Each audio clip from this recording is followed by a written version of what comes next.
부동산 PF 문제는 결국은 터져야 다시 살아날 수 있는 기반이 되기 때문에 제가 볼 때 계속 이렇게 가다가는 나중에 더 큰 일로 번질 수도 있다고 저는 봐요. 그래서 순환이 안 돼요. 지금 건설 현장에 공급 부족이라고 하는데 정부가 도리어 그걸 막고 있는 꼴이 되는 거죠. 정부의 지금 부동산 PF 정책은 역대 정부 중에서 최악의 정책이다라고 저는 말씀드리고, 국민과 국가 미래를 위한다라면 냉정하게 빨리 구조조정을 들어가야 된다고 봅니다.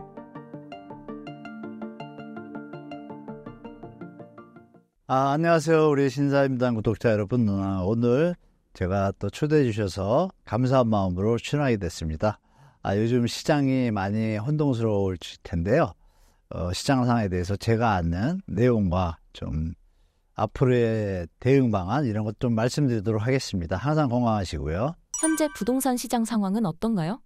지금 우리 시청자분들이 아시겠지만 연일 상승에 대한 보도가 많을 겁니다. 특히 서울에 대해서. 그런데 이제 냉정하게 보실 게 서울하고 수도권 그리고 지방과 광역시 이렇게 네 섹터를 일단 먼저 보시면 되겠죠. 그중에서 서울이 제일 강세고요. 수도권은 강세이긴 하지만 이 지역별로 좀 차이가 있습니다. 수도권 전체가 상승 국면이 아니고 어느 지역들은 조정 국면에서 계속 시장이 유지가 되고 있고, 지방과 광역시는 대부분 90% 정도가 조정 국면에서 쉽게 뭐 회복 국면이라든지 이런 쪽으로 가고 있지는 않습니다. 그래서 서울이 이제 주 팩트일 텐데요. 서울을 좀 말씀드리면 이제 그림을 제가 하나 가져왔는데, 보시면 전국 아파트 거래량이 이 빨간 선과 하얀 선이 있는데, 빨간 선의 기울기를 보시면 예전에 비해서 아직 평균량도 도달하지 못했고 지금 3만 9천 건이거든요. 많이 올라온 게. 그러면 예전에 평균이 한 5만 1천 건 됩니다. 2021년도까지 그림에서 보시는 것 같이.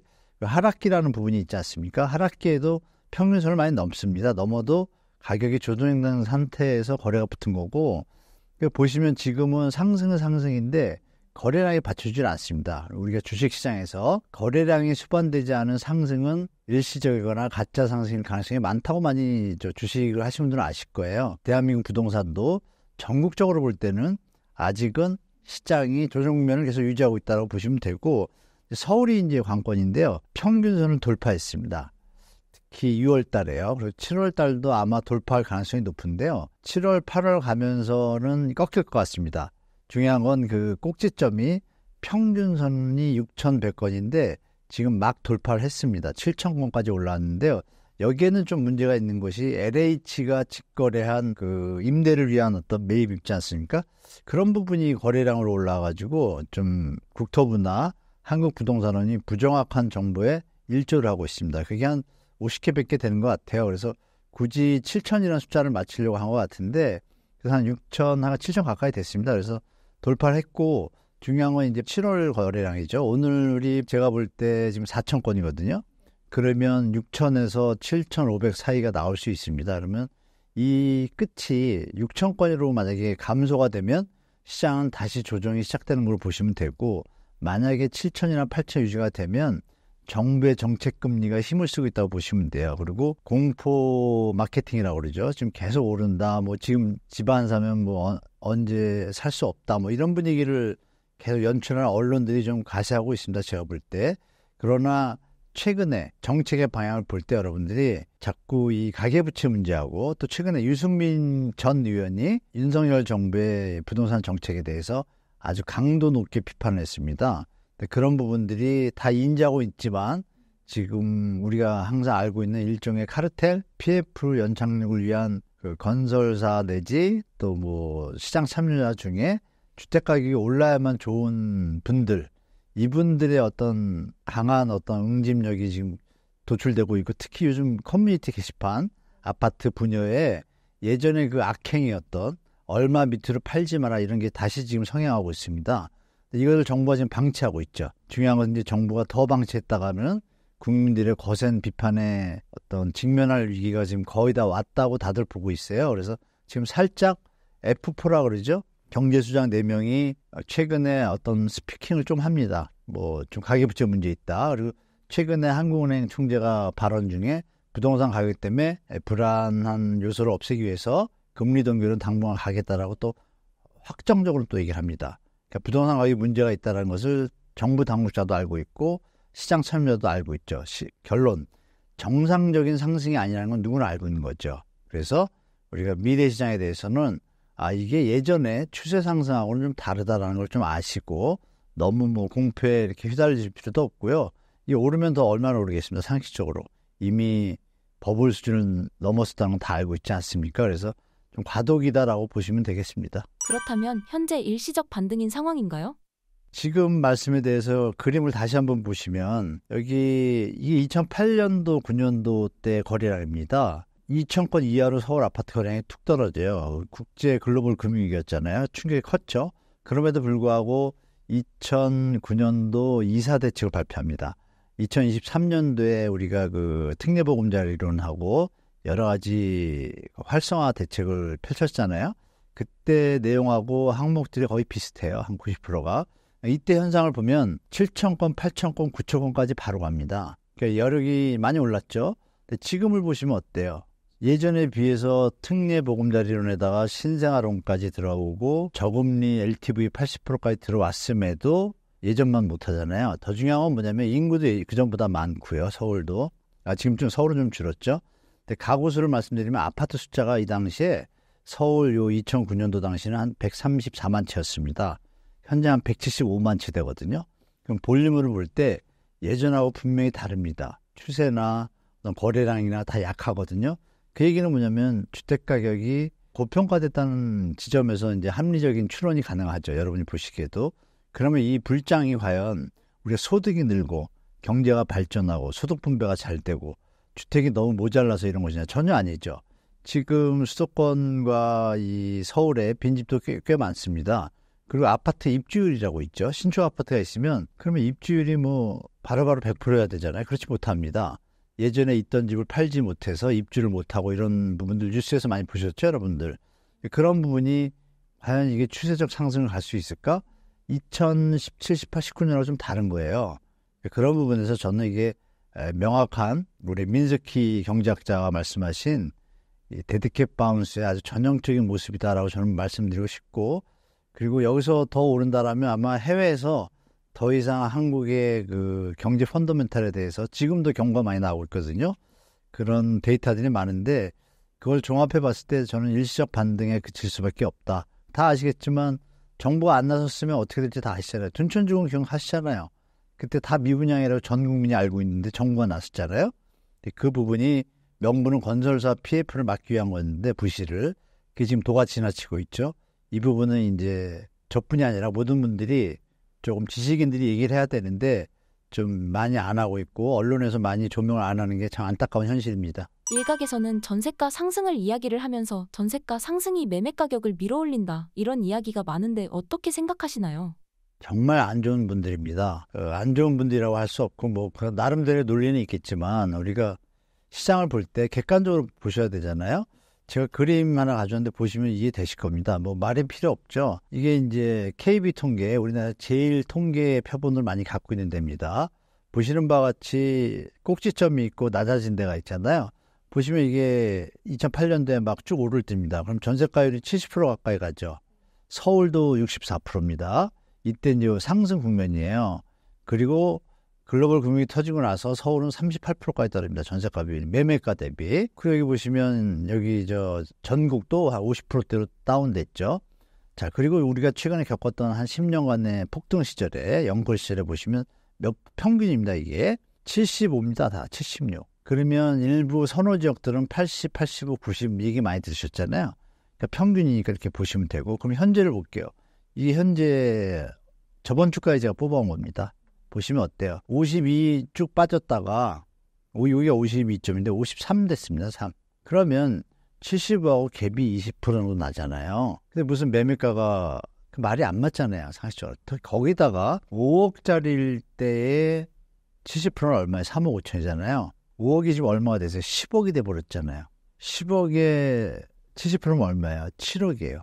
3억 5천과 7억 5천은 2배 차이가 나요. 객관적인 지표는 20%밖에 차이가 안 나지만 비율로 들어갔을 때는 금액의 대비가 갭이 더 벌어집니다. 거꾸로 얘기하면 집을 살려고 했을 때 투입해야 되는 자본이 더 필요한 거예요. 똑같은 50% 비율이라도. 그러니까 지금은 현재 전세 가격 수준이 60몇 주 상승이라고 하는데 여기 보시면 쭉 빠졌었잖아요. 밑에. 이만큼 올라온 겁니다. 그러니까 이 부분에서 이때 폭등 시절이고 지금은 계속 조정기를 가고 있잖아요. 지금 이걸 갖고 여기서 올라가서 60% 넘고 70% 갈 때 우리가 추세 상승이라고 얘기할 수 있는 거죠. 그래서 지금은 아니다. 그렇게 얘기하는 사람들은 집을 많이 갖고 있어서 팔아야 되는 사람들이 아닐까. 지금 이 폭등장에 또다시 한번 겪었고 다시 이렇게 경제가 그렇게 좋아지지도 않았는데 지금 환율이 올라가지고 물가 상승돼가지고 여러분들이 모으시는 돈이 적어졌잖아요. 쓰는 돈이 많다 보니까. 그런데 무슨 주택 부담 능력이 좋아지겠어요. 오로지 정부의 저금리 정책 때문에 정책 자금이잖아요. 그 이자 차익은 또 누가 보전해 주죠? 지금 대중 일반이 한 4.5% 5% 해야지 담보대출을 받는데 정부가 한 그 특례론이나 신생아론은 뭐 심하면 1.5%짜리도 있고 또 LTV 80%뭐 생애 최초 이분들은 또 80%까지는 또 한 3% 수준이에요. 그럼 그 갭인 1% 2%를 누가 메꾸죠? 손해보는데 우리 이자로 메꾸고 있습니다. 우리가 낸 세금으로. 그걸 이자 차익 보전 개정이라고 해요. 이 얘기를 아마 몇 달 전부터 제가 계속해가지고 이제 많은 분들이 아실 겁니다. 이 얘기를 잘 안 해요. 일반 전문가들이. 좀 많이 해줬으면 좋겠습니다. 우리 세금으로 우리 집값을 올려서 우리가 돈을 더 들게 해? 이건 국민 대기만행위죠. 제가 볼 땐. 이 부분에 대해서 지식인들이 얘기를 해야 되는데 많이 안 하고 있습니다. 좀 해주셨으면 좀 부탁드리고. 그래서 현재 전세가율은 사례를 하나 말씀드리면 더 이해가 되실 텐데 서초, 방포, 아크로리브, 바꿔 좀 비싼 거지만 사례로 드리겠습니다. 최고일 때 매매가 40억에서 45억, 전세가는 20억에서 24억 됐어요. 그게 이제 2022년도 하반기 미금리 인상하면서 그때 그게 한 12억대로 반토막 납니다. 매매가는 25억대로 반토막 나고요. 둘 다. 그게 지금 회복을 했습니다. 해가지고 매매가는 거의 전고점에 가깝게 회복을 했고요. 전세 가격은 한 12억에서 한 16억까지 올라왔습니다. 그러면 생각해 보세요, 여러분. 그 24억에 뭐 이 전세에 들어있던 분이 있지 않습니까? 그분 16억이면 차익이 얼마예요? 8억입니다. 8억을 돌려줘야 돼요. 60이지 올랐지만 그 전에 짧은 기간 뭐 한 20주, 30주 내릴 때 많이 내렸어요. 그럼 여러분이 생각하시기에 그러면 최고점보다는 여전히 낫지 않나요? 이걸 자꾸 말씀 주신 대로 전세가 상승이 매매가 상승? 그거 좀 안 맞죠? 분명히 좀 저는 그렇게 보고 있습니다. 네. 부동산을 알 수 있는 지표 중 경매 상황을 볼 수가 있는데 어떻게 보고 계시나요? 경매시장이 지금 불타고 있는데요. 저도 한 2년 전부터 앞으로 경매시장이 좋아질 거니까 공부를 하셨다가 무주택자분들이나 또 뭐 자산 증식하실 분들은 이쪽 시장에 좀 관심을 가지면 좋겠다고 말씀드렸는데 이제 그런 시장이 됐습니다. 작년부터. 경매 지표 제가 그림 하나 보여드릴게요. 보시면 전국입니다. 이건 전국 그림인데요. 보시면 계속 이렇게 경매 지표가 경매 지표는 세 가지를 본다고 말씀드렸잖아요.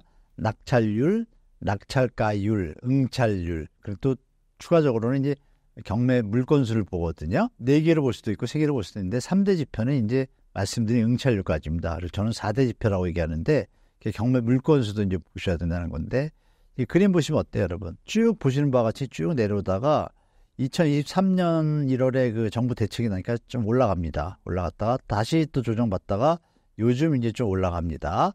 이 부분이 간단히 말씀드리면 2021년 9월 꼭지점일 때잖아요. 이때는 감정가 대비 낙찰가가 101%, 105% 이렇습니다. 서울은 막 120%. 앞으로도 계속 올라갈 거라고 판단되니까 현재 감정가격보다도 더 주고 사는 거예요, 사람들이. 낙찰률을 보시면 57%, 60% 수준이에요.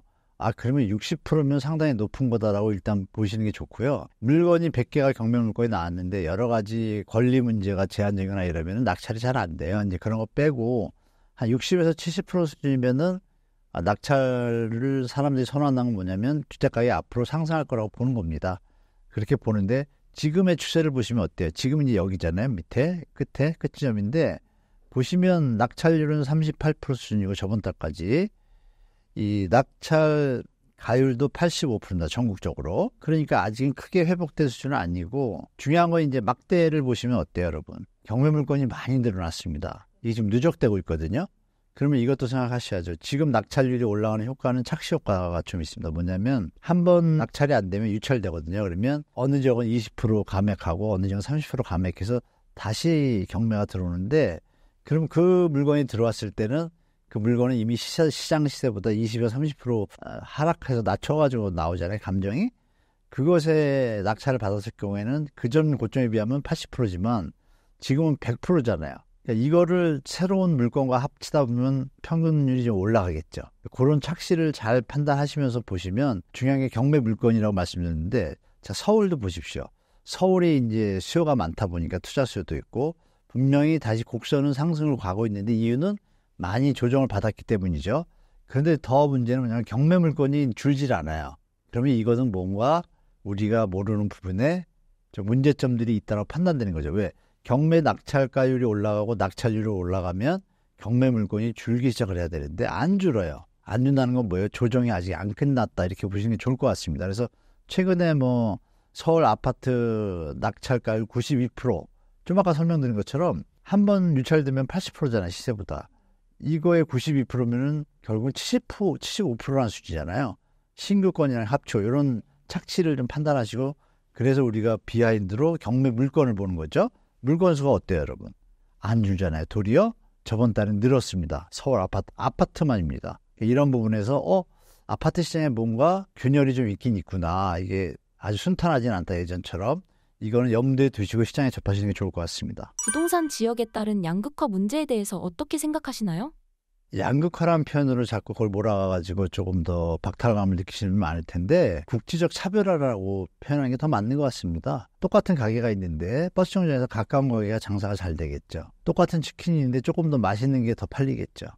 차별화가 다 있잖아요. 근데 지금 그걸 양극화로 보는 이유는 우리가 지방은 안 되고 뭐 서울 수도권 된다라는 그 분위기를 좀 몰고 가는 것 같아요. 아주 안 좋은 현상인데, 물론 일리는 분명히 있습니다. 지방이 인구가 서울 수도권보다 조금 더 속도가, 감소 속도가 좀 빠르니까 지방 소멸 얘기를 자꾸 하는데, 지금 예전에도 읍면동 수준하고 또 리라고 있잖아요. 리 수준은 소멸될 수밖에 없잖아요. 다 도시로 몰리니까 당연히. 최근에 그 지방 소멸 얘기가 계속 나왔잖아요. 지방 소멸이 되려면은, 소멸이라는 건 뭐예요? 없어지는 거지 않습니까? 사실 불가능한 얘기거든요. 그러니까 리 수준인 경우는 이제 어르신들이 살다가 농사만 짓다가 도시로 가니까 그건 소멸이 되지만, 지방 소멸할 때 표현을 정확하게 써야겠죠. 지방 소행정 단위는 소멸되겠지만 군 정도 되거나 뭐 시 정도 되면 쉽게 소멸하는 건 절대 안 합니다. 100년, 200년 가도. 거기서 이제 좀 출발해서, 그러다 보니까 마치 내일 모레 무슨 시 하나가 없어지는 것처럼 이제 착각을 이렇게 하고, 언론의 프레임이죠. 제가 볼 때 분명히 물론 상승 여론은 약해지겠지만 서울 수도권도 인구 감소는 똑같아요, 추세적으로는. 그래서 양극화를 말씀드리면, 지방부터 이제 말씀드리면, 지방도 광역시부터 말씀드릴게요. 광역시 중에 좀 인구가 늘어나는 광역시가 있습니다. 인천이 지금 늘어나고 있습니다. 그럼 광역시가 지방이에요, 광역시예요? 광역시잖아요. 명칭에 대한 것도 명확해야 되는데, 지방 소멸해가지고 마치 광역시급도 다 소멸되는 것처럼, 그러니까 언론이 좀 약간 그런 건 잡아줬으면 좋겠어요. 광역시의 뭐 미래는 큰 문제가 없다. 도리어 인천광역시는 인구가 늘고 있다. 그럼 물론 다른 데서 전체 우리나라 국민 인구가 주니까 다른 데는 줄 거 아니에요. 차별화를 둬서 얘기를 하셔야지. 그리고 서울과 지방에 있어서 이제 서울 안에서도 똑같습니다. 서울 안에서도 어느 지역은 인구가 늘어나는데 어느 구는 25개구 중에 어느 구는 인구가 좀 소멸하고 있어요. 소멸이 아니라 감소. 선호하는 지역과 비선호 지역을 그냥 나눌 뿐이지, 이걸 양극화로 몰아서 자꾸 시장을 이제 양분화시키시는데, 그러니까 제가 볼 땐 이제 제일 좋은 데부터 쭉 있잖아요, 집이. 그래서 그렇게 다시 한번 보는 시각을 바꾸셨으면 좋겠고, 주거 용도와 플러스 투자와 투기 용도가 가세하는 지역은 당연히 양극화라는 표현 속에서 저 밑에 지역에 사람이 없어서 주택 가격을 제대로 산정되지 않는 지역과 하면 그건 양극화겠죠. 가격적인 측면에서 보면. 그러니까 지역적인 측면에서는 양극화라고 보기에는 제가 볼 땐 전반적인 추세에서는 좀 안 맞다고 보고, 이제 굳이 언론상에 나오거나 이 모든 분들이 얘기하시는 양극화 그 정의에 대해서 현재 바라보는 시각으로 같이 말씀드린다라면, 지방과 광역시와 서울과 수도권이 있는데 수도권 안에서도 인구가 느는 지자체가 있고 주는 지자체가 있습니다. 그러니까 다 다른 거죠. 그러니까 시장이 이제는, 예전에 우리 베이비부머 세대들은 무조건 묻지마 투자가 가능했습니다. 묻지마 내 집 마련도 가능했고, 근데 지금은 전혀 다른 시장입니다. 전혀 다른 시장이고, 우리가 다 알고 있는 강남 4구와 마영성, 또 부산엔 해운대, 이렇게 정해진 곳들이 있잖아요. 도심의 핵심지들이. 거기는 당연히 강세를 띠겠죠. 누구나 선호하니까. 그러나 그 부분은 예전부터 있던 곳이고, 그게 갑자기 생긴 게 아니잖아요. 그래서 그런 양극화라는 표현에 대해서 약간 저는 부정적인 생각을 가지고 있고 약간 지역적으로 국지적으로 차별 현상이 벌어지기 시작했다. 이렇게 판단드리고 그 현상을 볼 때 서울이 계속 이제 유지할 거라고 보시는데 저는 좀 반대입니다. 왜냐하면 다른 해외에 비해서 서울은 인접도시, 대체도시들의 접근성이 뛰어난 편입니다. 가치 인구가 감소하기 시작했을 때 신도시들이 서울 시내 웬만한 주거지역보다 주거 환경이 좋은 데가 많거든요. 다만 출퇴근 환경이 떨어지는 거예요. 그러면 이제 앞으로 갈수록 스마트한 젊은이들은 가성비라는 걸 많이 좋아하시잖아요. 내가 신도시, 3기 신도시에 들어갔는데 출퇴근 시간이 별 차이 없어. 근데 도시는 구도심인 강남 지역에 지어진 대단지를 제외한 나머지 수단지들보다 거의 100% 가깝게 더 살기 좋거든요. 그러면 분명히 대체지가 있다는 얘기 뭐예요? 수요가 분산되니까 지금처럼의 어떤 핵심 지역의 고가 행진은 어느 정도 완화되지 않을까라고 저는 보고 있어요. 그리고 역으로 그럼 3기 신도시라든지 1기 신도시, 2기 신도시 다 입지는 좋잖아요. 교통망이 이제 확충되지 않습니까? 확충되고 나면 또 그 지역도 그럼 키 맞추기를 한다고 하지만 서울이 내려가면 또 내려가겠죠. 이게 서로. 그래서 그런 거를 볼 때 중장기적 시장을 볼 때는 이런 양극화 현상은 상당히 완화될 것이다. 시간이 갈수록 저는 좀 그렇게 보고 있습니다. 현재 부동산 정책 기조는 어떻게 평가하시나요? 우리 시청자분들이 더 잘 아실 겁니다. 좀 이상하죠? 자연적으로 우리는 자유시장 경제주의에 살고 있는데 자연적으로 주택시장이 조정받고 있는데 정부가 인위적으로 떠받친다는 정책은 다 느끼실 거예요. 물론 이제 정부가 표현할 때 표현은 겁니다. 부동산의 연착륙이라는 좀 명제를 맨 앞에 둡니다. 연착륙이라면은 누가 봐도 조정이 찬찬히 돼야 되는데 지금 2, 3년 지났는데 조정이 아니라 변동성이 너무 심하잖아요. 그리고 그 연착륙 부분에서 부동산 PF 문제는 분명히 누가 봐도 탐욕이 극치를 달리던 시절에 그 시행자들이 돈을 더 벌고 싶어가지고 비싸게 산 거 아닙니까? 그러면 당연히 조정 과정, 자유시장 경제에 수요가 없으면 당연히 가격이 조정받지 않습니까? 그러고서 다시 안정적인 시장으로 가야 되는데 그걸 억지로 지금 정부가 막고 있다는 생각 다 하실 겁니다. 근데 그 부분이 빨리 해결이 돼야 되는데 아직 해결이 안 됐고 도리어 이 정책 기조를 볼 때 부동산 PF를 지금 언제까지 가져갈지 헷갈릴 정도로 지금 2년 됐거든요, 벌써. 2년 동안 여러분이 느끼시는 건 뭐예요? 뭐가 해결됐다는 얘기 들으셨나요? 아니죠? 태영이 도리어 연초에 터졌잖아요. 그리고 새마을금고가 요즘 또 다시 불거져 오고 있고 뭔지 모르지만 틀어막고 있다는 느낌이 들잖아요. 그러면서 우리가 지금 서울 아파트 상승세라는 어떤 이거하고 조금 뭔가 좀 자연스럽지 않다는 느낌을 받으실 거예요. 그러니까 정책 기조는 뭐냐면 이겁니다. 부동산 PF 현장들이 정리가 됐을 때 금융 시스템으로 리스크가 전이된다는 걸 막기 위한 것이라고 하는데 그거에 대해서 시뮬레이션이라고 할까요? 국민이 피해를 보는 것과 건설사가 피해를 보는 것 이걸 좀 비교를 해봐야 되지 않겠어요? 건설사가 무너졌을 때 땅이 없어지는 건 아니잖아요. 건설사의 채권단이 금융기관이잖아요. 금융기관이 탐욕을 부려서 수익을 벌일 때는 자기들이 다 가져가고 손해가 발생하면 당연히 손실 처리해야 되죠. 근데 그걸 국가가 지금 막아주고 있다. 뭘로? 세금으로. 저는 정책 기조에 상당히 조금 부정적입니다. 왜냐하면 MB 정부 때도 이렇게 안 했거든요. 이렇게 했던 정부가 없어요. MB 정부 때는 어떻냐면 들어보시면 바로 이해하실 거예요. 자유시장 경제니까 당신들이 책임져라. 다만 채권단들이 이 물건의 가치를 생각했을 때 안 팔리는 가격으로 했으니 팔리는 가격으로 하면 소화가 될 거다. 그러면 여러분들이 너무 고수익을 노리고 욕심을 내서 했으니까 그걸 조정하길 바란다 해서 정부가 지원을 놨습니다. 어떤 식으로? 분양가를 낮춰라. 100원으로 자꾸 사업계획을 잡았는데 안 팔리잖아요. 위기가 터지고 수요 심리가 죽으니까. 그러면 80원에 팔아라. 그럼 80원에 파는 분양가는 좀 내려왔으니까 수요자들이 살 수 있지만 대출이 부담되면 못 들어가잖아요.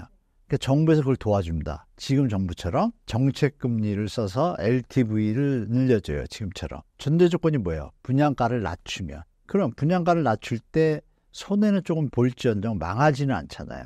회생의 기간이 있잖아요. 다음에. 그래서 정부가 그 재원을 투입해서 60% 정도 50% 현장을 살립니다. 그러면 소비자도 좋고 건설사도 살아나고 채권단도 크게 손실 안 보고 이게 정상이죠. 근데 지금 어때요? 분양가는 낮출 생각이 없지 않습니까? 도리어 분양가 상한제를 풀어가지고 펌핑을 하고 있고 원가 상승에 대해서 요새 시멘트하고 이런 거 내려왔거든요. 그거에 대해서는 언론에 보도가 안 나오고 좀 뭔가 이상합니다. 그래서 지금 부동산 PF 문제는 그 속에서 정부가 이렇게 케어한다고 해서 유지해 오고 있는데 해결되는 기미는 많이 안 보이지 않습니까? 그럼 해결될 수 있는 건 뭐예요? 우리가 소득이 늘거나 분양가가 낮아져서 분양이 막 돼야 되는데 지금 둘 다 아니잖아요. 그러면 보통 2년이라는 얘기를 하는데요. 우리가 22년도 레고랜드 계산하면 2024년 10월이 2년 차입니다. 그러면 조달금리가 보통 10% 정도 해요. B 트리플 등급 이하는. 대기업들은 뭐 A나 A 트리플이나 A2까지 가지만 대부분의 80-90% 현장들은 다 PPP 이하입니다.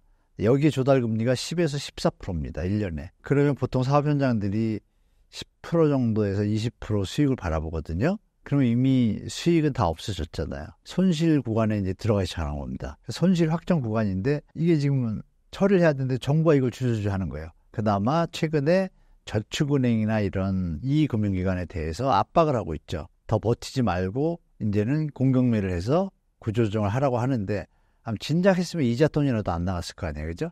이자를 도리어 후치하게 하고, 그러니까 후치는 게 이자를 안 내고 버텼는데 그러면 이제 충격이 더 크잖아요. 그럼 그게 나타날 시기가 저는 올 가을이라고 보는데 그전부터 하나하나 정리를 해왔으면 충격이 덜할 텐데 만일 새마을금고에서 좀 예상치 못한 현장들이 마무리가 안 되면 좀 충격이 있을 것 같아요. 피해 문제가. 그리고 새마을금고가 원래 PF 구조 대상의 지원 대상이 아니었는데 지금 이번에 이제 넣었잖아요. 갑자기 여러분 생각해 보십시오.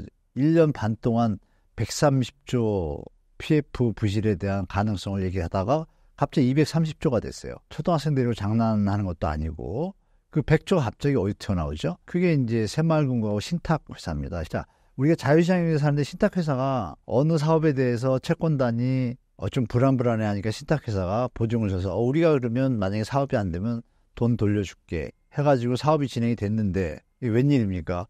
사업이 안 돼가지고 이 건설사들이 신탁회사에다가 약속대로 돈 주세요 한 거예요. 그 신탁회사들이 알고 보니까 능력이 좀 한계가 다다르니까 문제가 터지죠.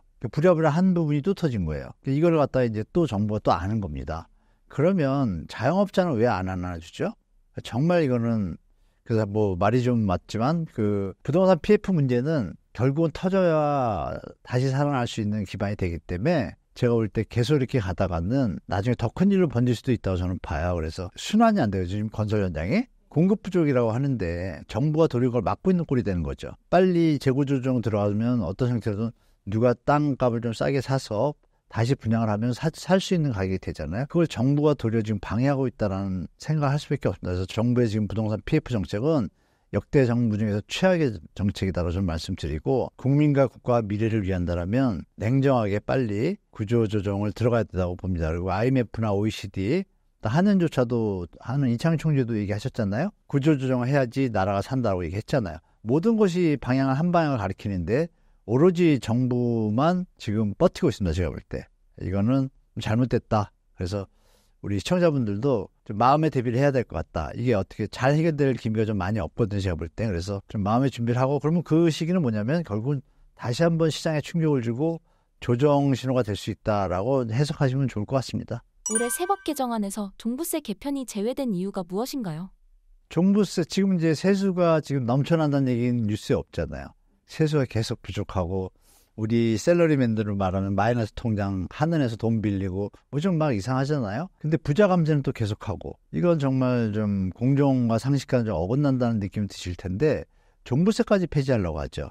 그럼 누굴 위한 종부세 폐지인가요? 한마디로 얘기하면 종부세 대상은 전국에 적을 땐 뭐 1, 2%고 많을 땐 뭐 5%, 10% 막 하는데 그러면 그분이 최상위에 계신 분들 아닙니까? 주택가격이 제일 높은 가격을 가지고 계신 건데 그분들 종부세를 폐지해가지고 도움이 되는 게 뭐가 있나요? 누가 도움을 받죠? 공익적으로 전혀 그분들만 도움을 받죠. 근데 그게 이제 어디서 출발하냐면 종합부동산세가 은퇴를 했는데 연금이 적게 나와서 종부세를 내려면 부담된다라는 논리에서 출발을 해요. 그러면 그분들은 나중에 돌아가시고 나서 내시면 되잖아요. 이연과세라고 해서 지금 이제 사셔야 되니까. 그럼 연금이 200 나오는데 종부세가 300 나오면 안 되죠. 그건 잘못된 세금이죠. 부담 가능하지가 않잖아요. 세금의 원칙이 응능부담주의라 그래서 부담 가능한 선에서 내야 돼요. 그럼 그 부분은 케어를 해야겠죠. 그 부분에 대해서는 어떻게 나중에 그럼 돌아가시고 나서 정산하면 되잖아요. 국가에서. 나머지 부분은요. 지금 집이 25억짜리가 있고 매년 2억, 3억을 벌어요. 이게 이제 공동체에서 많이 벌 수 있는 거는 본인의 능력도 분명히 있지만 국가라는 틀에서 벌 수 있었던 거잖아요. 그러면 당연히 전 세계가 왜 선진국이 부자들이 돈을 더 많이 내시겠어요. 섭리잖아요. 시스템 자체가 이렇게 돼 있고.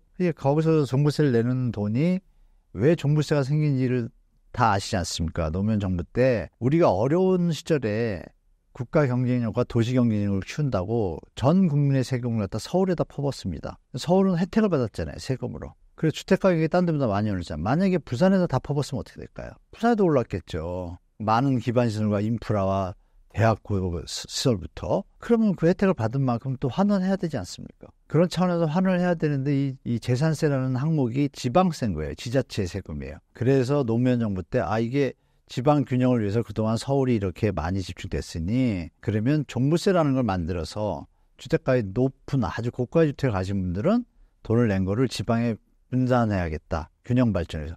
너무 좋은 세금입니다. 근데 그걸 자꾸 왜곡해서 하는 부류들이 있겠죠? 그거에 대해서 종부세 폐지에 대해서 더 아이러니한 건 뭐냐면 무주택자분들조차도 종부세가 나쁜 세금인 줄 아는 착각에 빠지는 이 프레임이 나쁩니다. 아주. 정말 국가 균형 발전을 위해서 좋은 세금인데 아니면 서울시가 지금 이렇게 좋아져가지고 재산세로 하면 서울시가 다 세금을 받잖아요. 서울시가 다른 지방에 나눠주나요? 안 나눠주잖아요. 그러면 뭔가 이상하지 않습니까? 한 집안에서 모든 가족들이 노력을 해가지고 번 돈을 예전에 어려울 때 큰 아들이나 큰 딸 맨 맏자식을 교육을 시켜가지고 교육을 잘 받아서 좋은 직장에 취직해서 또 집을 위해서 다시 또 환원하잖아요. 그게 순리잖아요. 달면 삼키고 쓰면 뱉는다고 얄팍한 그런 논리를 내세우면서 거기에 종부세 폐지에 대해서 지금 얘기하는 자체도 가치가 저는 없다고 생각하는 사람이거든요. 그래서 물론 종부세가 부담되는 분들, 이분들은 정부가 분명히 100% 케어하시면 제가 볼 땐 전혀 문제없는 세금이라고 말씀드리겠습니다. 스트레스 DSR과 같은 대출 규제 상황은 어떤가요? 이번 정부, 본의 아니게 이번 정부에서 정책을 자꾸 비판하는데요.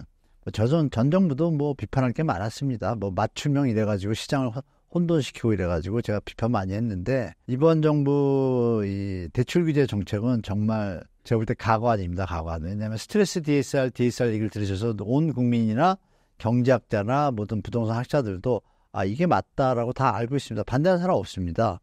당연히 자기 소득이 가능한 선에서 집을 사야지 가능하지 않은 건 투경이지 않습니까? 도움이 안 되고. 그런데 정부가 여기서 대국민 또 기만 행위를 합니다.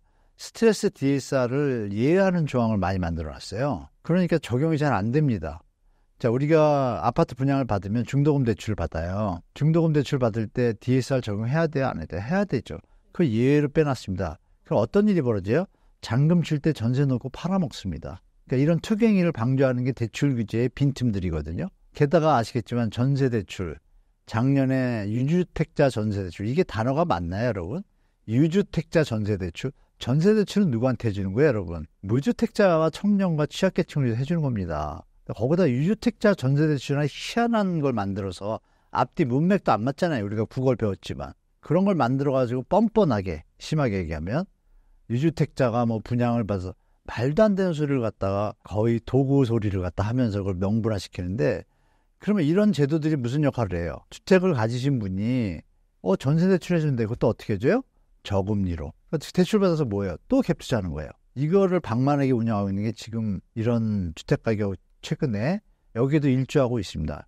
게다가 여러분 들으면 깜짝 놀라실 거예요. 우리가 재개발 재건축 아시죠, 여러분? 재개발 재건축을 하면 이주를 해서 어디 살아야 되잖아요. 근데 그것까지 계산해서 시행사가 금융기관하고 협약을 맺어가지고 이주해서 살 동안에 이주비, 전세금 같은 걸 빌려다가 이자를 주면서 전체 사업에서 계산을 합니다.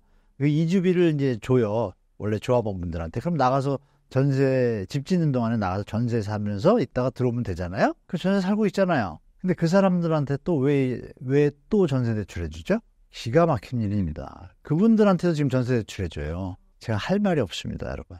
그래서 요 잠깐 타임을 이용해서 제가 여건이 되면 빠른 시간 안에 이 부분에 대해서 이 부분이 어떤 역할이 있냐면 여러분 전세 대출이 자꾸 이렇게 될수록 주택 가격은 조정이 안 됩니다. 젊은이들이 열심히 일해서 본 노동의 가치가 전세 대출로 인해서 집값이 올라오면 착취당하는 거예요. 제가 볼 때. 그래서 제가 조금 외람된 얘기로 이 부분에 대해서 더 이상 기성세대로서 우리 후세들한테 너무 미안하기도 해서 좀 사회운동을 좀 해볼까 합니다. 다 알고 있는데 누군가는 가야 되는데 청년들이 요새 바쁘셔가지고 제가 마중물 역할을 할까 하는데 혹시 하게 되면 우리 시청자분들이 많이 협조했으면 좋겠고, 요점은 정부의 정책은 부동산 시장을 좌지우지할 수 있습니다.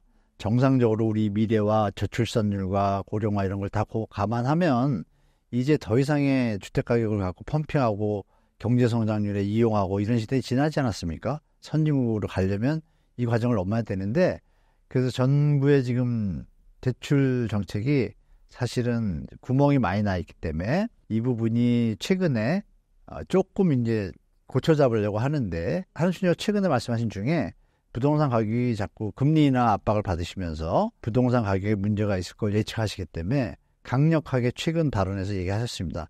부동산 가격의 거품 상승을 유발할 수 있기 때문에 동결한다라고 했거든요. 이런 평도 나왔어요. 부동산 대책회의 같은 통화정책위원회 발표였다, 기자회견이다, 이런 얘기가 나왔거든요.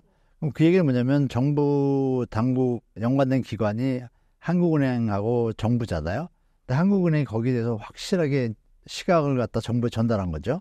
그러니까 정부도 이제 함부로 가계대출 늘리고 부담 늘리고 이런 것에 올인하기에는 조금 부담을 느끼실 거예요. 정부의 어떤 대출 정책은 신생아론에 대한 것은 조금 이해가 돼요. 정말로 이해가 되는데 그것은 유지돼도 된다고 저는 개인적으로 생각합니다. 되는데 나머지 부분들은 이제는 좀 과다한 재정 지출은 좀 삼가야 되지 않나 좀 말씀드리겠습니다.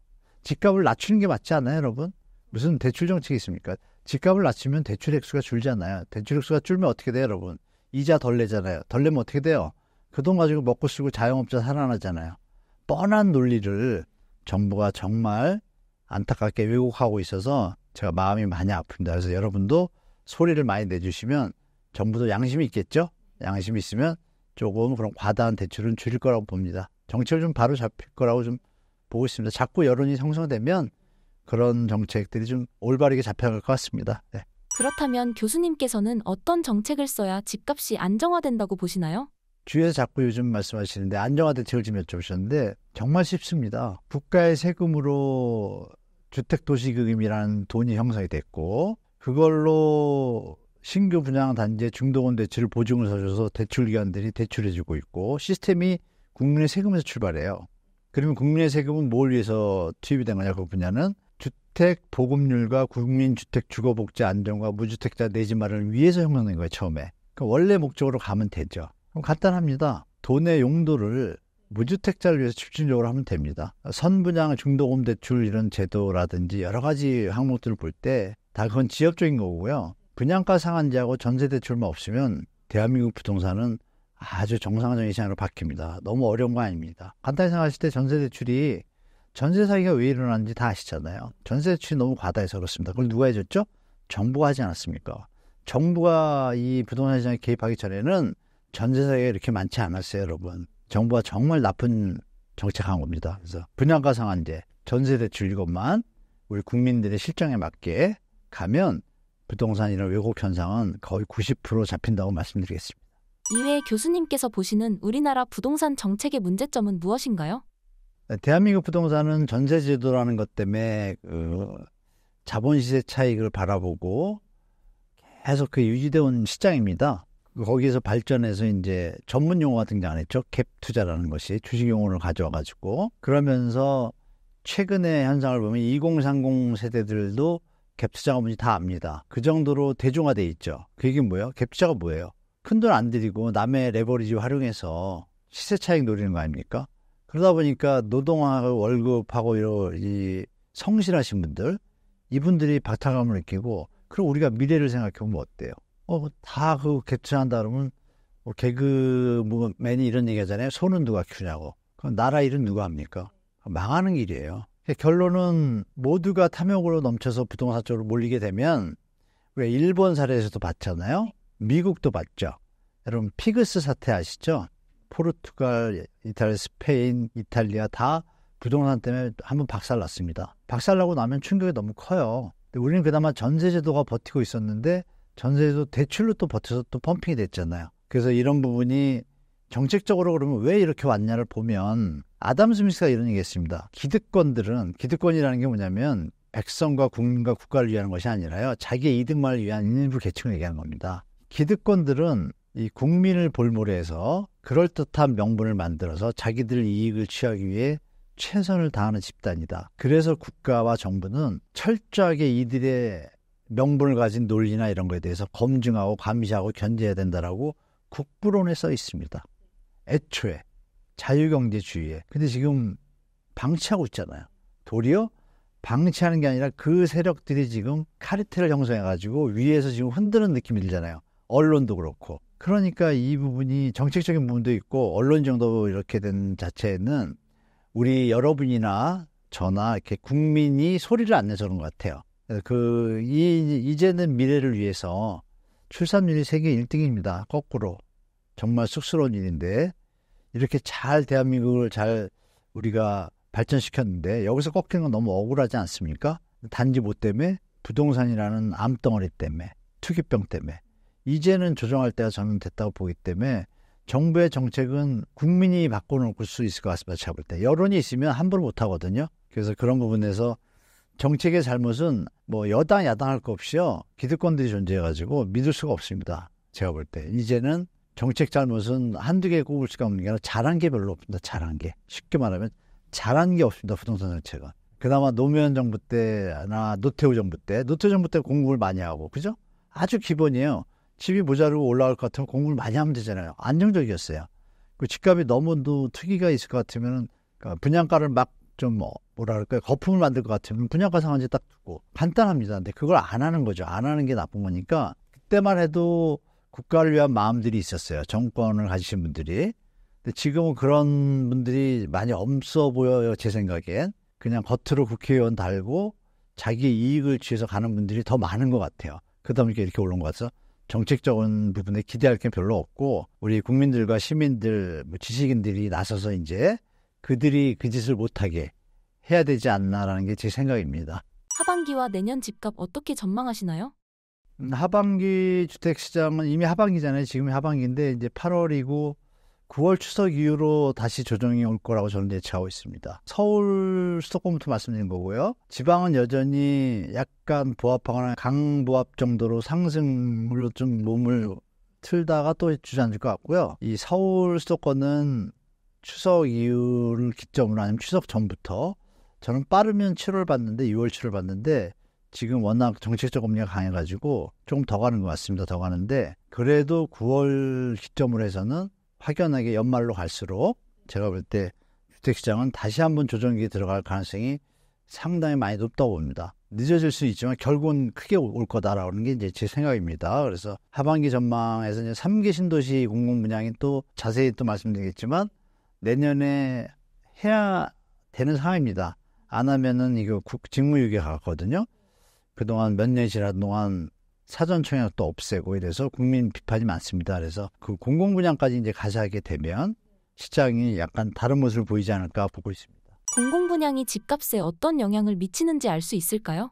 네, 3기 신도시 공공분양이 여러분 기억하시겠지만 문재인 정부 때 만들었고 2028년 입주를 목표로 했던 것이 많습니다. 그런데 이번 정부 들어와서 뭔지 모르지만 자꾸 늦춘다는 느낌을 다 가지실 거예요. 의도적이죠, 제가 볼 때. 왜냐하면 재작년에 이미 트랙이라는 전략을 써서 MB 때는 이게 오래 걸렸어요. 입주하는데 오래 걸렸는데 보상 체계 때문에 그랬거든요. 그 보상 체계까지 손을 봐가지고 전 정부 때 보상을 좀 신속하게 시세에 맞춰서 짧은 기간 안에 막 6개월, 1년 만에 지구 지정되고 나서 거의 90%, 100% 가까이 된다가 많고 3기 신도시 외에 또 공공택지도 많잖아요. 주위에. 3기 신도시 5군데는 3군데가 이미 100% 된 데가 1년 넘었습니다. 해도 되는데 안 한 거예요, 그동안. 아주 마음에 안 좋습니다. 그래서 이게 더 이상 미루기에는 정부도 부담스럽습니다. 그리고 LH도 할 일이 없어요. LH가 뭐예요? 공급하는 데잖아요. 공급하는 게 없으니까 지금 뭐가 좀 이상하죠. 그래서 최근에 오늘인가 어제 그 LH 사장이 하나 왕숙지구 그 현장 갔어요. 착공 그거 진행되는 거. 근데 이러고 또 지연할 수도 있을 겁니다. 분명히. 이게 정말 나쁜 정책이고 그것도 이제 언론사분들이나 시민들이 얘기를 해야겠죠. 뭐 하는 거냐라고. 그죠? 이 주택가가 이렇고. 그런 부분이 종합적으로 된다고 보면. 근데 중요한 건 제가 그림 하나 보여드릴게요. 최근에 LH 3기 신도시 홈페이지에 공지된 내용입니다. 보시면 하남교산 기업이전 대상자 모집 공고, 고양창릉 공공주택 지정 변경, 하남교산 원주민, 이게 이제 제일 핵심입니다, 여러분. 임시주거용 임대주택 공급 공보. 그러니까 임대주택 원주민을 이주 대책을 세워가지고 차근차근히 가는 거를 두 가지로 볼 수가 있어요. 이러면서 시간을 끌 수도 있고, 아니면 그럼에도 불구하고 이주민을 임시거주로 옮긴다는 건 뭐예요? 이제 착공한다는 얘기잖아요. 그래서 착공이 가까워졌다는 얘기죠. 그리고 최근에 최상무 경제부 장관이 얘기를 했잖아요. 내년에 공급하겠다고. 근데 그것도 말을 묘하게 했어요. 2028년까지 얼마를 공급하겠다 이렇게 했어요. 잘하면 또 한 번 국민을 기만할 수도 있죠. 하는 척하면서 10,000개, 20,000개 하면 무슨 효과가 있겠어요. 이거 몇십만 원인데. 그래서 이 부분에 대해서도 우리 국민 시청자 여러분들이 아실 게 소리를 이제 많이 내야 되십니다. 정부 정책에 대해서 왜 빨리 안 하냐, 주택가 이런데 이런 것들을 좀 소리를 내셔야 되고, 그래서 이런 부분을 볼 때 마냥 미룰 수가 없다 보니까 이제 하게 됐잖아요. 그럼 중요한 건 그냥 분양가거든요. 분양 가격이 법적으로 이렇게 되어 있습니다. 조금 위치에 따라 좀 다르긴 한데 시세 대비 80에서 90%예요. 그리고 어느 조건을 가질 때는 70%도 있거든요. 그러면 일부러 지금 시세를 막 올리는 상태에 분양할 수 있겠죠. 나쁜 정부면. 시세가 낮을 때 분양하면 어떻게 될까요? 더 낮잖아요. 그게 국민을 위한 건데 지금 이걸 좀 약간 조금 인위적으로 이걸 조절하는 느낌을 제가 지울 수가 없는데, 그럼에도 불구하고 너무 이제 눈총을 받고 질의가 많으니까 최근에 사전청약도 폐지했잖아요. 그거는 왜 폐지했냐면 그 민간한테 공공택지를 공급을 했는데 그분들이 사전청약을 했는데 그 사이에 이제 이 주택가격이 좀 올랐잖아요. 저 공사비가. 근데 그 부분을 그러면 감안해서 하면 다 이해하는데 그걸 없앤 것도 좀 이상합니다. 그죠? 그런 부분을 볼 때 이 국민을 또다시 기만할 수도 있고, 말씀 주신 3기 공공도시가 정부가 제정신을 차리고 원래대로 한다라면 분양가가 분명히 시세보다 20% 낮다는 얘기는 새집이잖아요. 새집이고 위치도 더 좋고 기존주택보다. 그러면 기존주택에 100% 하방 압력이 됩니다. 왜냐하면 대체 수요지가 생기기 때문에. 그러면 기존의 집을 팔려고 했던 분들도 어떻게 생각을 할까요? 저기 집이 좋은 집이 많이 생기면 당연히 내 집이 안 팔리기 전에 하니까 가격을 낮추겠죠. 그러니까 시장에 하향 안정화 도움에 되는 3기 신도시 공공정책은 그런 효과를 보일 것이고, 정부는 말만 하지 말고 제대로 국민들을 위해서 했으면 좋겠다 말씀드리겠습니다. 네. 그렇다면 3기 신도시 공공분양이 계획대로 진행된다면 무주택자들은 집을 살 기회라고 생각해도 되나요? 예, 맞습니다. 특히 신혼부부 우리 청년분들한테는 많은 도움이 되실 거예요. 또 그 분양 물량도 청약제도를 개편, 이번 정부도 잘한 것도 있습니다. 신혼부부나 청년계층의 청약 어떤 가점제로 인한 본의 아닌 불이익을 조금 상쇄해주는 제도를 잘 만들었잖아요. 이번 정부가. 그러니까 이번 정부에서 그 제도를 잘 만들었으니까 그걸 활용하려면 공급을 해야 되잖아요. 그 공급을 안 하면 의미가 없잖아요. 그러니까 하겠죠. 그래서 제가 볼 땐 그 의도를 생각하셔야 돼요. 정부가 할 수 있는 역할 중에 청년들 위한 정책을 하고 있을 때 그건 청년들을 통해 가지고 수익을 최대한 남기려고 할까요? 아니면 그래도 공직자들이니까 하겠죠. 그러면 여러분들 입장에서 신축 주택이고, 차이점을 하나 말씀드리면 3기 신도시는 기존 도시보다 훨씬 좋습니다. 어떤 점에서 좋냐면 일단 원패스 시스템이라는 시스템, 프리패스라고 할까요? 자동화, AI 자동화. 관리비도 이제 기존 주택보다 무조건 덜 나옵니다. 다 LED 센서를 해가지고 주차장 가면 맨날 켜있는 주차장이 있고 센서라는 데가 있잖아요. 관리비가 절감되거든요.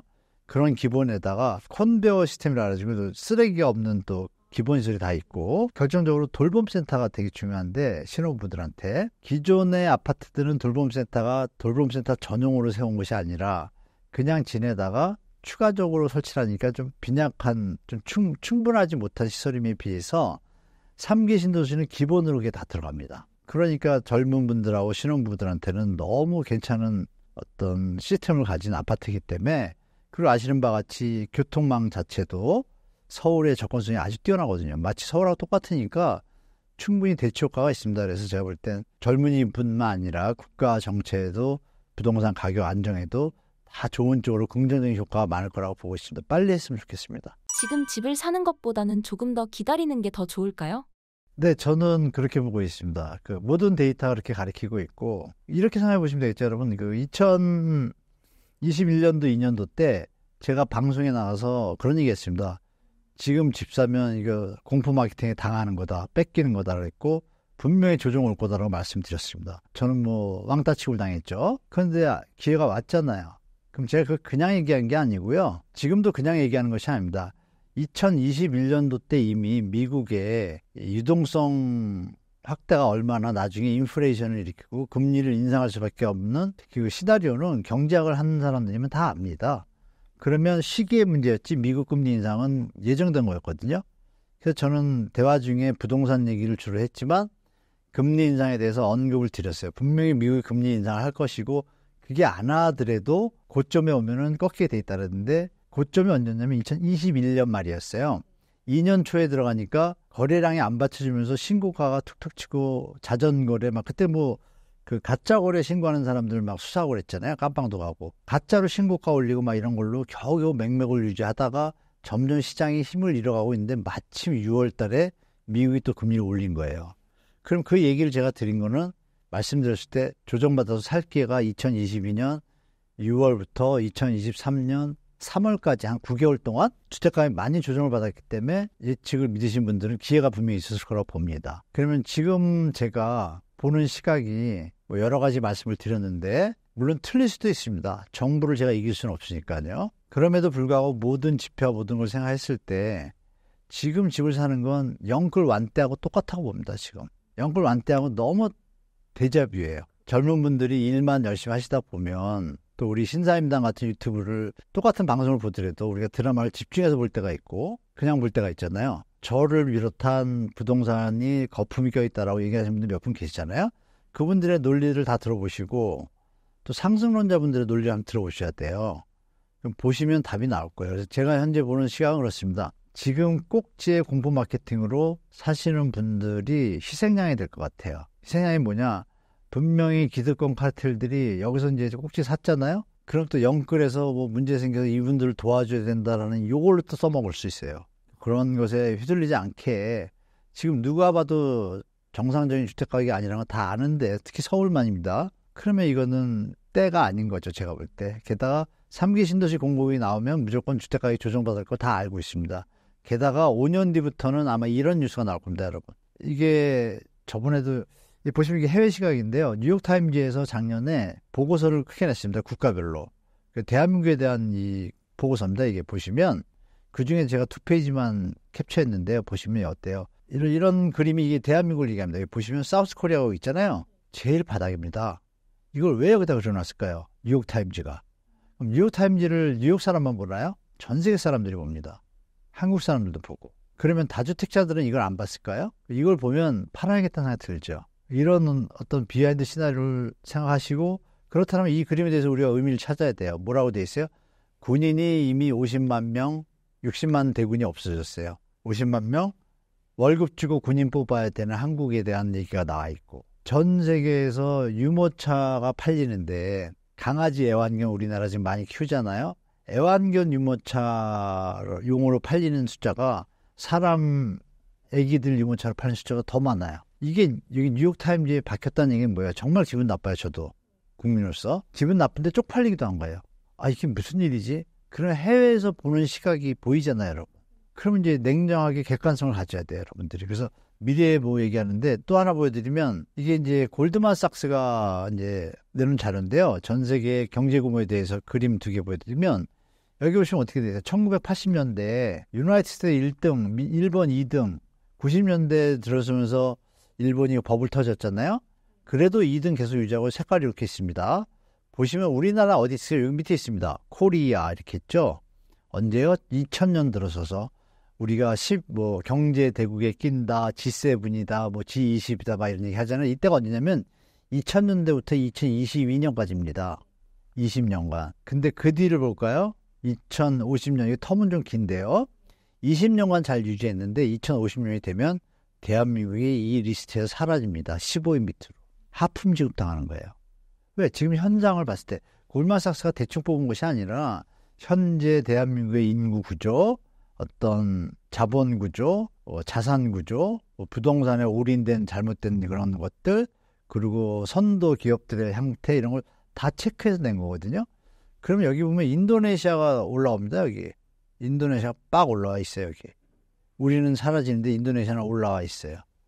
이런 면을 볼 때 우리는 분명히 저성장 국면으로 확실히 들어섰다고 인정하셔야 되고, 그러면은 지금의 주택가격은 누가 봐도 잘못된 가격이라는 걸 알 수 있잖아요. 그래서 말씀 주신 대로 미래의 가격에 대해서는 지금 사시는 것보다 미래를 보실 때 좀 더 나중에 사시면 여유가 있게 사시면 돈이 남으면 애를 또 낳을 수도 있잖아요. 교육비 부담도 없어지면. 이런 선순환으로 가야 되는 과도기입니다. 그래서 제가 볼 때 지금 사는 게 거의 꼭지가 아닐까, 제가 그렇게 말씀드리고, 다음 장을 보시면은 저는 이제 여러분들 우리 시청자분 중에 2030분들이 좀 많이 계신 걸로 아는데, 신사임당에 40도 계시고, 2030, 40분들 입장에서 30년, 20년 뒤면 60, 70이에요. 50에서 70 딱 그때잖아요.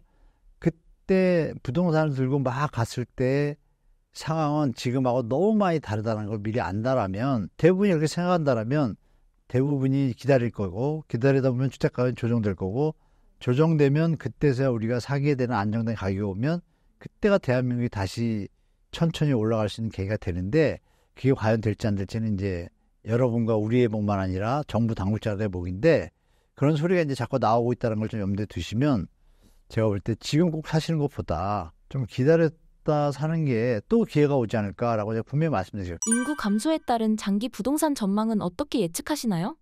이렇게 경제 성장률이 말씀드린 것처럼 해외에서 보는 시각이 이렇게 안 좋은 것과 더불어서 보시면 선이 쭉 내려가잖아요, 여러분. 내려가는데 지금 여기입니다. 20만 쌍 결혼 쌍수입니다. 20만 쌍. 저희 때는 40만에서 50만 사이가 결혼했습니다.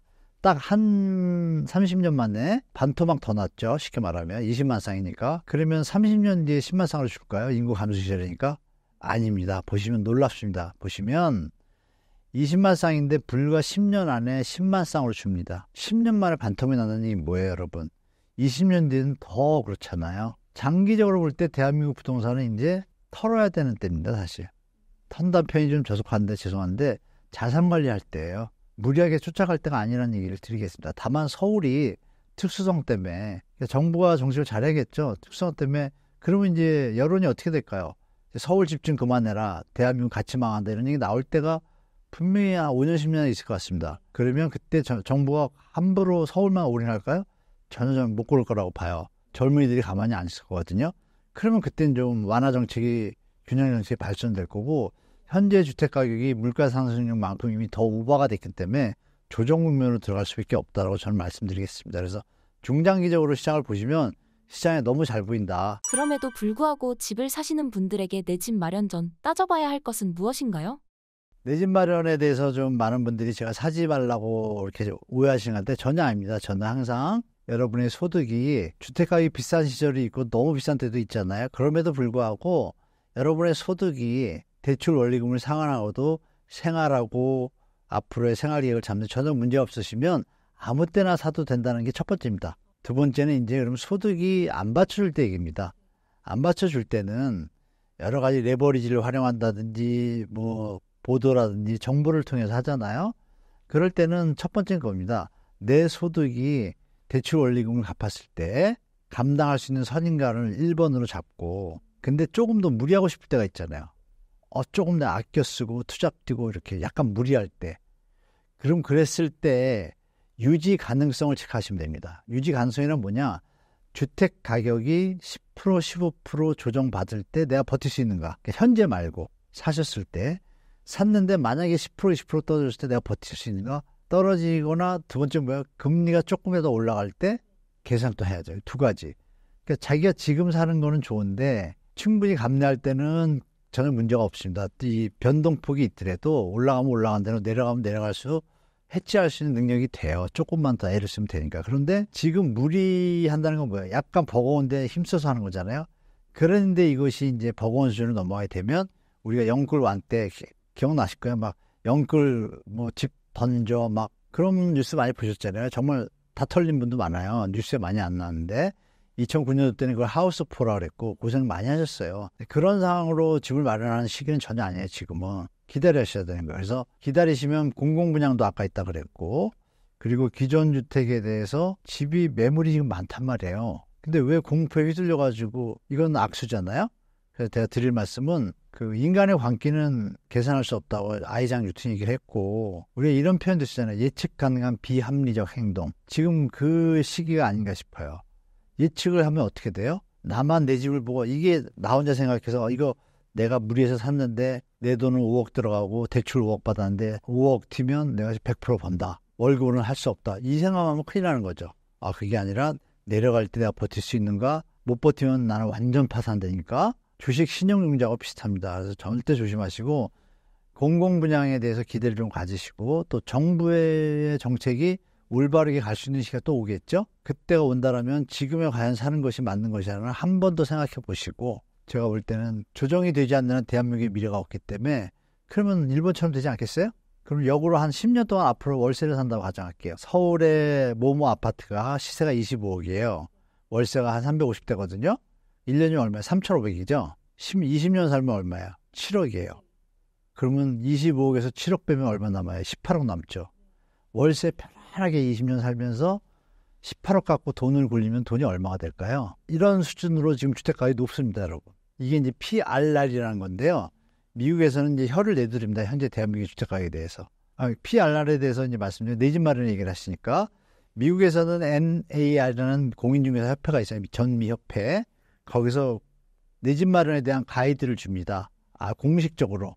당신이 사는 지역의 연 임대료, 1년에 내가 내는 임대료 대비 주택가격이 몇 배 수준인가를 보고 그것이 15배 이하면 집을 사는 게 낫고, 임대를 내는 돈이 집값보다 적다면은 무조건 사는 게 나은데 집값이 임대료보다 훨씬 높다 그러면은 비율이 어떻게 나냐면 15배가 아니라 뭐 한 20배도 나타나겠죠. 집값이 더 비싸면 임대료와 보충을 못하니까. 그 가이드의 기준이 15가 되면 집 사는 거를 충분히 고려해라. 20이 되면 무조건 임대를 사는 게 더 유리하다. 주택가격이 높다는 얘기예요. 지금 제가 말씀드린 그런 논리와 통계 방식으로 25가 되면 주택은 사지 마라 이럽니다. 대한민국의 전국적인 건 아니고 서울만 말씀드릴게요. 서울은 그 수치가 그러면 30일까요? 40일까요? 지구상에 현존하는 통계 나온 거로는 넘버5에서 서울은 80입니다. 80. 그러면 뭐 정리되죠? 그러면 해외 사람들이 우리나라 올 때 무조건 임대 삽니다. 집 안 삽니다. 그렇죠? 좀 이해되시죠, 여러분? 좀 도움이 되시면 좋겠어요. 내 집 마련하실 때 분명히 고평가된 것에 대해서는 충분히 다시 한번 점검하시고 사셔라. 사가지고 투자 수익을 누리는데 뒤에서 사줄 사람이 있나? 그것도 보셔야 돼요, 여러분. 이제 시대가 좀 다릅니다. 그래서 충분히 좀 마음의 여유를 갖고 멘탈 관리하시면서 내 집 마련 기회가 분명히 많을 것이다라고 말씀드리겠습니다. 마지막으로 신사임당 구독자분들께 한 말씀 부탁드립니다. 네, 우리 구독자 여러분들 폴 사무엘슨이라는 분이 계세요. 노벨 경제학상을 1970년도, 71년도 받으셨거든요. 그분이 이제 경제학을 그렇게 잘 하시고 유명하신 분인데, 사람들이 뭐 부동산도 그렇고 금융도 그렇고 주식도 그렇고 막 혼동하다가 그분이 도대체 돈이 많아야 행복하나 막 이런 거 하다가 결론은 경제학자답게 행복 공식을 만듭니다. 그래서 행복은 딱 하고 욕망분의 소유 나누기 욕망이 행복이라는 공식입니다. 그럼 보세요. 내가 소유한 게 10억인데 욕망이 100이면 어떻게 돼요? 행복 지수는 10밖에 안 돼요. 그런데 소유한 게 100인데 욕망도 100이야. 행복 지수 100이에요. 이분의 얘기입니다. 근데 저도 여기에 동조가 됩니다. 마인드 컨트롤 잘 하시면 항상 행복한 마음과 표정을 갖고 살 수가 있고, 자꾸 비교하면서 욕망을 자꾸 멘탈 흔들리면서 쫓아가시다 보면 스트레스 받아서 건강도 안 좋아지시고 이러니까 멘탈 관리 잘 하셔서 이런 공식도 참조하시면서 세상에 대처하시면은 좋은 때가 올 거라고 저는 확신하니까 여러분도 그렇게 가시기를 부탁드리겠습니다. 네.